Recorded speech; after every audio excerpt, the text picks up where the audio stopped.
ஜீவ விருட்சம் நகரத்து வீதியின் மத்தியிலும் நதியின் இரு கரையிலும் 12 விதமான கனிகளை தரும் ஜீவ விருட்சம் இருந்தது. அது மாதந்தோறும் தன் கனியை கொடுக்கும். அந்த விருட்சத்தின் இலைகள் ஜனங்கள் ஆரோக்கியமடைகிறதற்கு ஏதுவானவைகள். புதிய எருசலேமிலே ஜீவ விருட்சம் இருக்கிறது. ஏதேன் தோட்டத்திலும் ஜீவ விருட்சம் இருந்தது.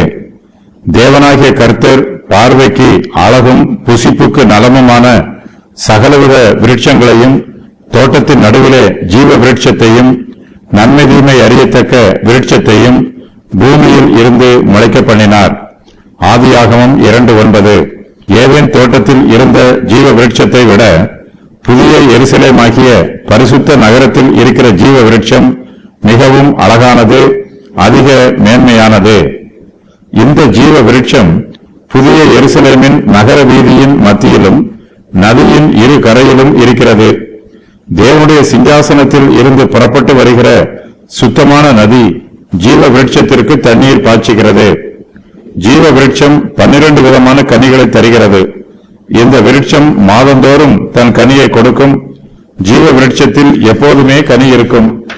ஜீவ விருட்சத்தின் கனி பரிபூரணமானது. ஜீவ விருட்சத்தின் இலைகள் ஜனங்கள் ஆரோக்கியம் அடைவதற்கு ஏதுவானவைகள். பரலோகத்திலே தேவனுடைய பிரசன்னமே கர்த்தருடைய பரிசுத்தவான்களுக்கு சந்தோஷமும் ஆரோக்கியமுமாய் இருக்கிறது.